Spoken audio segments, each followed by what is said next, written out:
sastra oleh dosen pengampu Bu Nur Hasana. Di sini kami akan mengapresiasikan drama yang berjudul Suara-Suara Mati karya Manuel van Logem. Sebelumnya, perkenalkan, nama saya Sabrina Cahya Nabila. Nama saya Tauta Falda Atalia. Nama saya Windy Anggraini. Saya Salsabila Zahra. Saya Kezia Davina Putri Zendrato. Selamat menonton.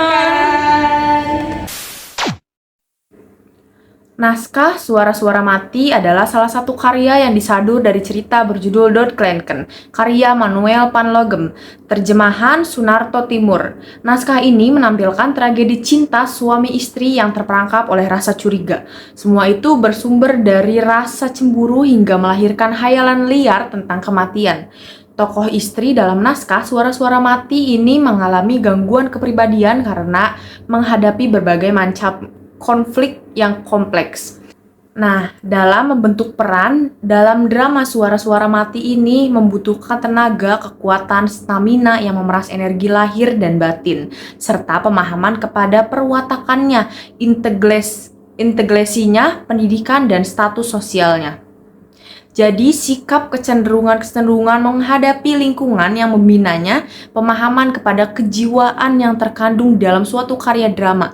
Seiring berkembangnya jalan cerita, dalam suatu naskah drama timbul juga berbagai macam konflik yang dihadapi oleh kepribadian setiap tokoh yang ada di dalam suatu naskah drama. Naskah Suara-Suara Mati atau Doodklenken ditulis oleh Manuel van Logem dapat digolongkan realisme psikologis. Di dalam naskah Suara-Suara Mati mempunyai suatu karakter yang memiliki realitas kebatinan atau mempunyai masalah emosi kebatinan yang sangat mendalam dan kuat. Di dalam kekuatan konflik internal sang tokoh yang mendalam dan kuat menuntut seorang aktor untuk berusaha membangun kedalaman jiwa.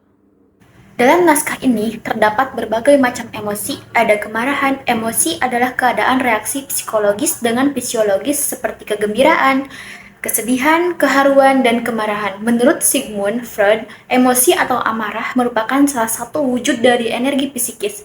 Sistem id yang berwujud perbuatan-perbuatan negatif. Energi psikis, sistem id yang berwujud perbuatan-perbuatan negatif. Energi id yang perbuatannya seperti membunuh, agresif, marah, dan sebagainya. Kemarahan merupakan reaksi meluapkan kekesalan, baik berupa perkataan atau tindakan. Emosi kemarahan dalam diri tokoh istri tampak seperti kutipan dialog berikut ini. Suami, perlahan tetapi dengan tekanan. Kau dengar lagi anak menangis?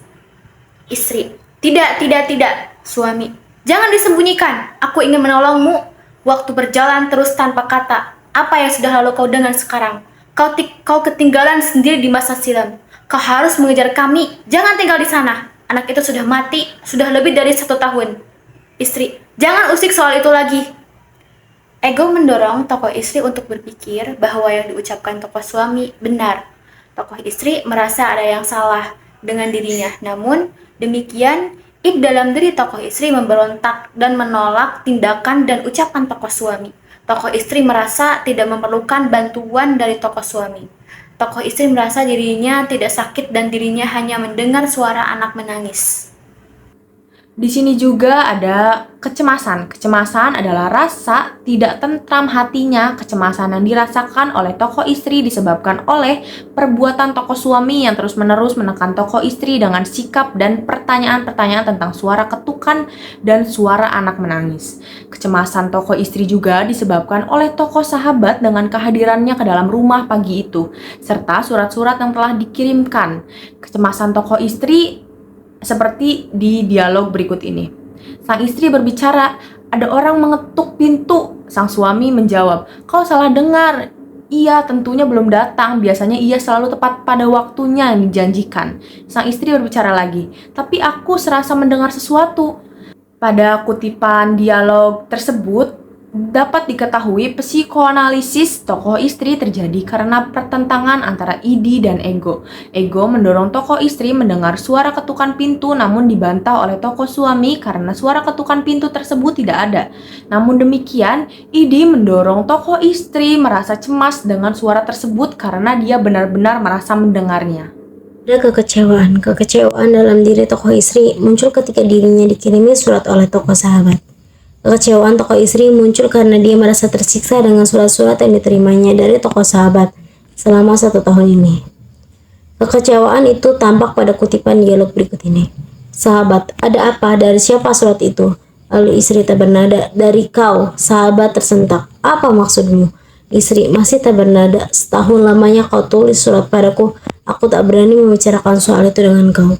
Cuma aku memberikan isyarat agar kau dapat merasa. Itulah sebabnya kau merasa di sini tak lagi dapat sambutan baik seperti dulu-dulu. Kini sudah waktunya berterus terang seperti katamu tadi. Baiklah, aku senang sekarang. Tak perlu lagi harus bersembunyi.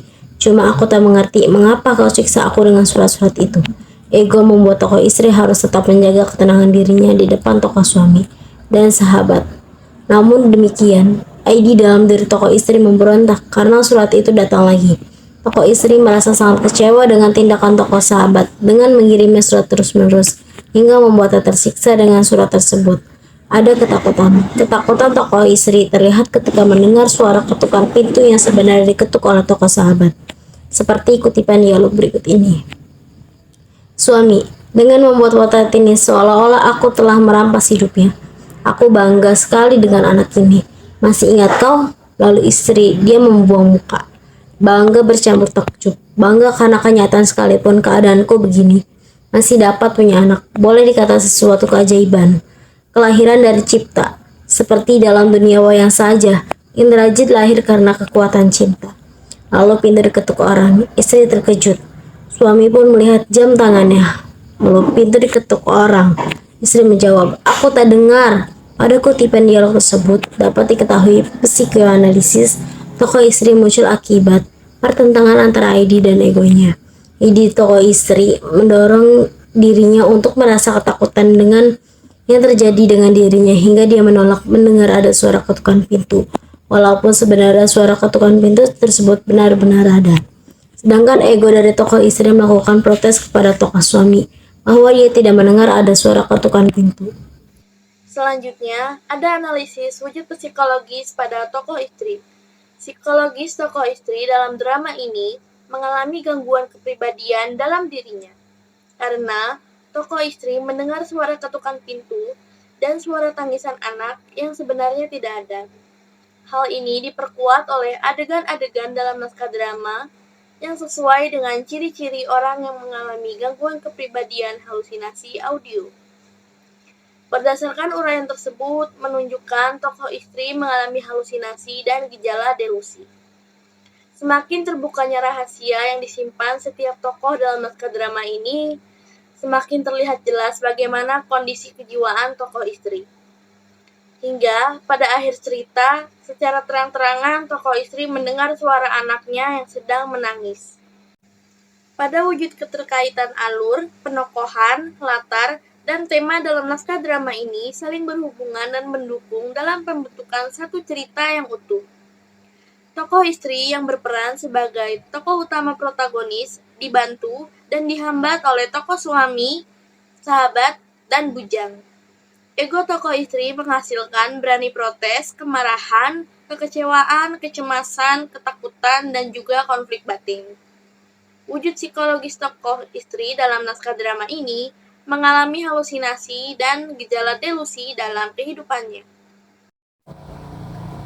Dari yang sudah disampaikan ini, pada struktur naskah drama Suara-Suara Mati karya Manuel van Logem, maka dapat disimpulkan bahwa alur yang terdapat dalam drama ini berupa alur maju atau bisa juga disebut alur progresif.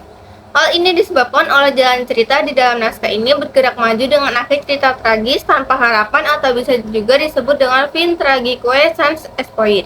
Segi penokohan tokoh istri adalah tokoh utama atau bisa disebut tokoh protagonis dalam naskah drama ini dari awal cerita hingga akhir. Dia secara penuh ada di dalam cerita. Dari awal hingga akhir, tokoh istri terlihat mempunyai ketakutan, kecemasan, dan kegelisahan hingga menyebabkan tokoh istri mengalami halusinasi audio dan gejala delusi berupa mendengar suara ketukan pintu dan tangisan seorang bayi. Latar tempat naskah drama ini berada di sebuah ruang baca. Latar waktu terjadi pada pagi dini hari hingga menjelang siang. Dan latar sosialnya adalah masyarakat menengah ke atas dapat dibuktikan dari latar tempat yang cerita yang berupa bibliotek. Sekian yang dapat kelompok kami sampaikan. Kurang lebihnya mohon maaf. Wassalamualaikum